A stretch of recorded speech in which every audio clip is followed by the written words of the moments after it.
So many Europeans feel utterly disheartened by the announcement from the United States. But my message to you today is that we have everything we need to protect our people and our prosperity. We have the power to push back.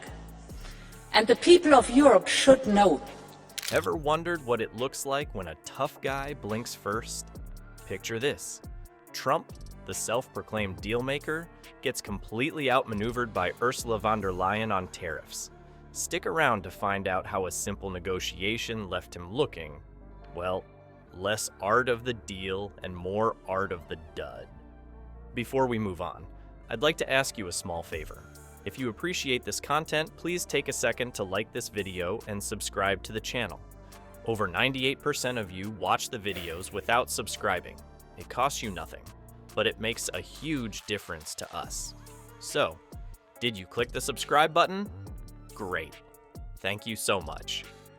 Now, back to the video. What happens when the self-proclaimed king of deal-making meets someone who doesn't buy the hype? Let me be clear. Europe did not start this confrontation. We think it is wrong. That together we will always promote and defend our interests and our values, and together we will always stand up for our Europe. We have the largest single market in the world. We have the strength to negotiate. Enter Donald Trump, chest puffed out, promising tariffs on European imports to supposedly even out trade deals. He painted himself as the cowboy riding into town with his loaded economic guns, ready to teach the European Union a lesson. Cars and wine were some of his favorite targets. Trump harped on how unfairly the US was treated and made big, loud promises about what would change. You could almost hear the theme music playing in his head as he tried to stare down the EU. But then, in walked Ursula von der Leyen, the European Commission president at the time, with a completely different energy. Forget grandstanding or angry tweets. She came armed with facts and strategy. Trump expected his usual bluster to do the trick. Instead, he was met with von der Leyen's quiet, steady confidence. Picture Ursula as the calm but unstoppable force in the room. She didn't fume, didn't storm out, and most importantly, didn't give Trump the reactions he was fishing for.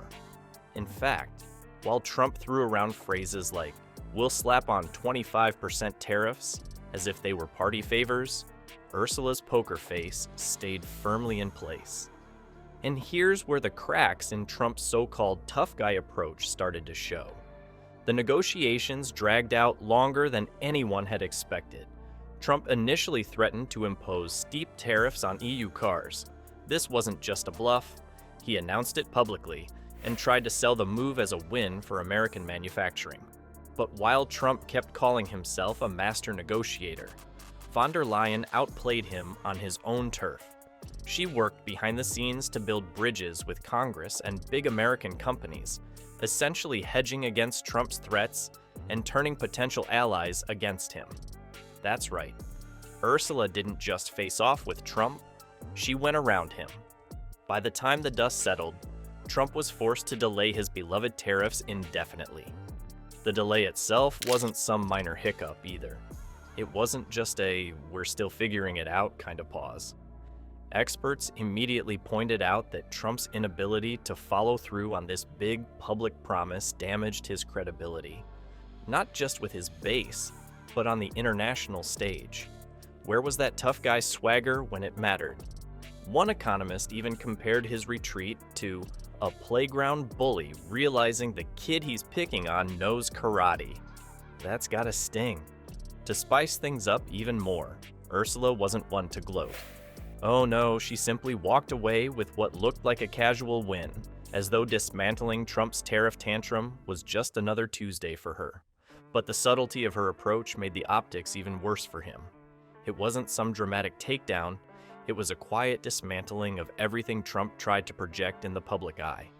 It's like watching someone win an argument with a perfectly placed shrug while their opponent is still yelling. Some analysts later said that this moment was a turning point. Trump's big talk started sounding a little less convincing after this. And let's face it, His reputation for being unpredictable and aggressive only really worked when people believed he was unstoppable. The minute someone like von der Leyen showed the world that he could be dealt with like anyone else, Trump's entire image looked shaky. Even his supporters had to ask themselves why the art of the deal guy seemed to fumble so hard under pressure. Was it really all just branding, or had he finally run into someone better prepared? Of course, this wasn't just about tariffs. There was a much bigger picture at play. Trump's style versus the methodical approaches of leaders like von der Leyen. She didn't need to call him names or challenge him head-on. She just worked smarter, not harder. It left a lot of people wondering if Trump's presidency was a symptom of a larger issue. Did his bull in a china shop technique only work because people let it? Or were his weaknesses more obvious to world leaders than to his own supporters? And so, Ursula didn't just win that particular round. She exposed something deeper, that Trump's aggressive exterior often covered for a lack of actual leverage. It's a bit like watching a magician pull a rabbit out of a hat, only to notice it's just a stuffed toy and everyone's already figured it out. Embarrassing, to say the least. But hold on, this isn't the only case where Trump's image as the world's toughest negotiator crumbled. Remember his so-called camaraderie with Vladimir Putin? What happens when the friendship he kept bragging about starts looking more like an open door to exploitation? Trust me, it's a story that's just as awkward and revealing. Isn't it funny, or just plain suspicious, how every time Trump has one of his infamous meltdowns, Putin somehow manages to swoop in with some grand gesture of chaos? Almost like the man sitting there with a calendar of Trump's bad days, planning his next moves accordingly. Take Trump's social media rants, for example. Whether it's about his poll numbers dropping, a legislative defeat, or some late-night grievance about fake news, those moments of public frustration often seem to line up perfectly with Russia's boldest actions. Coincidence? Maybe, but it sure makes you wonder. One particular case stands out. During a period when Trump was visibly annoyed, tweeting caps-heavy rants about how everyone was being so unfair to him, Putin decided it was the perfect time to launch missile and drone strikes on Ukraine. This wasn't a subtle move either. While Kyiv was celebrating its founding anniversary, Putin sent a chilling message with ballistic missiles flying through the air. And what was Trump's response to this blatant act of aggression? A weak and meandering statement that barely seemed sufficient. I want him to stop. It's really making me angry. I'm really gonna be angry. That's it. That's the tough talk we got from the so-called leader of the free world. If Trump was trying to intimidate Putin, it wasn't working. In fact, it sounded more like someone grumbling about a neighbor's loud music than a president addressing an international crisis. But why does the timing matter? Well, think about it. Putin's pattern of exploiting moments like these wasn't just random chaos. Many political analysts believe that these incidents were deliberate attempts to highlight Trump's weaknesses. When Trump was distracted or consumed with his own drama, whether it was a bad news cycle or failing diplomacy, Putin made his move. The missile strikes weren't just about Ukraine. They were a signal, a way of suggesting that Trump wasn't equipped to deal with adversaries who actually knew how to stay 2 steps ahead. And frankly, it worked. Trump's lack of a strong or decisive response not only sent mixed signals to allies, but made his supposed friendship with Putin look even more bizarre. Here's where it gets even more interesting. People close to the situation noted a troubling dynamic. Trump's reactions, or lack thereof, essentially gave Putin exactly what he wanted. Instead of taking meaningful action or rallying international support against Russian aggression, Trump often floundered. His responses were inconsistent at best. One day, he'd vaguely condemn Putin, and the next, he'd call the man strong or savvy. It wasn't leadership, it was confusion, and unfortunately for Trump, it showed. Experts were quick to call out how these moments eroded his global standing. A president incapable of projecting control over situations like these isn't just a problem for their own image. It's a problem for the country they represent. And honestly, Trump's whole strongman shtick doesn't hold up well when contrasted with events like these. Sure, he enjoyed playing at being the unpredictable wild card on the world stage, but unpredictability isn't the same as strategy. Putin clearly understood this and exploited it as often as possible. In moments where a focused, steady leader might have rallied allies or delivered a clear message, Trump was flustered, erratic, and unprepared. And Putin? Well, he seemed to thrive on it.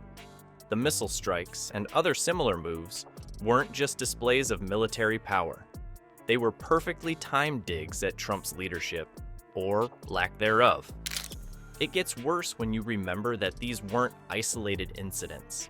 Repeatedly, Trump's more public meltdowns coincided with bolder Russian actions, particularly in Ukraine. It's almost as if Putin saw Trump's distractions as opportunities, not just to push his own agenda, but to subtly underline Trump's inability to control the narrative. And for someone like Trump, who built his brand on being the guy who gets things done and wins, this wasn't just a bad look, it was humiliating. You can practically hear the groans from his PR team, scrambling to figure out how to spin yet another moment that made him look weak and ineffective. Even analysts who tended to go easy on Trump couldn't ignore the pattern. They pointed out that while other leaders, even controversial ones, responded to such situations with urgency or force, Trump's constant deflections made him look unserious. Instead of rallying support for Ukraine or condemning Russia unequivocally, he fell back into his usual habits, talking about himself, complaining about personal grievances, and barely acknowledging the larger stakes. It's no wonder so many saw these events as a direct challenge to his credibility as a world leader. Putin wasn't just striking Ukraine, he was striking at the notion that Trump had real power to back up his rhetoric. And here's the kicker. It wasn't only Putin who noticed these cracks in the armor. Other leaders, like France's Emmanuel Macron, started stepping into roles that Trump should have occupied. While Trump floundered, Macron and others saw chances to fill the leadership vacuum he left behind. Was this the beginning of a shift in global influence? Maybe. But the next part of the story really showcases how Trump's missteps opened doors for his rivals. Stay tuned for that. Trump's presidency didn't just ruffle feathers. It handed world leaders like Macron a golden opportunity. While Trump was busy with isolationist stunts, Macron was out there shaking hands, prioritizing a common future with everyone from South Africa to the Indo-Pacific. Meanwhile, Trump's approach left the US looking more like the lonely kid on the playground, losing friends and influence. Even Canada joined in the shade with its tourism boycott, a small but loud insult. The bigger picture? Other nations didn't just watch, they stepped up, and maybe, just maybe, the global power center isn't America anymore. What do you think?